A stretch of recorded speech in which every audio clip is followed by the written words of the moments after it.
Hello to all. இன்றைக்கி இந்த வீடியோவில் நான் கதம்ப சாம்பார் எப்படி செய்யணும் தான் பார்க்க போகிறோம். என்கிட்ட இன்றைக்கி தேவையான காய்கறிகள் எல்லாம் நான் எடுத்து வச்சுட்டு உங்கள்கிட்ட என்னென்ன வெஜிடபிள்ஸ் இருக்கோ எல்லாத்தையுமே ஆட் பண்ணிக்கலாம். ஆனால் இன்றைக்கி வந்து கத்திரிக்காய், முருங்கைக்காய், மாங்காய், அப்புறம் பீன்ஸ், கேரட், உருளைக்கிழங்கு, சௌச்சவ் இது எல்லாத்தையும் எடுத்திருக்கேன். அதை ஃபஸ்ட்டு நான் கட் பண்ணி வச்சுட்டேன். குக்கரில் பருப்பு ஆல்ரெடி வேக வச்சுட்டு அதை கேப்சர் பண்ண மறந்துட்டேன். நீங்கள் குக்கரில் தேவையான அளவு பருப்பு வேக வச்சுக்கோங்க.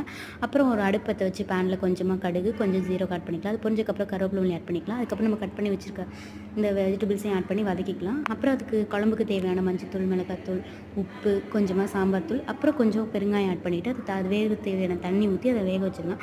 அது காய் 2 மினிட்ஸ் வந்ததுக்கப்புறம் நம்ம ஆல்ரெடி வேக வச்சு எடுத்து வச்சுருக்க பருப்பையும் அதில் ஆட் பண்ணிக்கலாம்.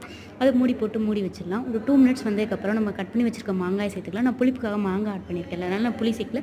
தேவைப்பட்டால் நீங்கள் புளி ஆட் பண்ணிக்கோங்க. ஒரு 2 மினிட்ஸ் வந்ததுக்கப்புறம் செம்ம டேஸ்ட்டான கதம்ப சாம்பார் ரெடி. செஞ்சு சாப்பிட்டு பாருங்கள், செம்மையாக இருக்கும். நீங்களும் செஞ்சு பார்த்துட்டு எப்படி இருந்துச்சுன்னு கமெண்ட்டில் சொல்லுங்கள். லைக் அண்ட் சப்ஸ்கிரைப் பண்ணுங்கள்.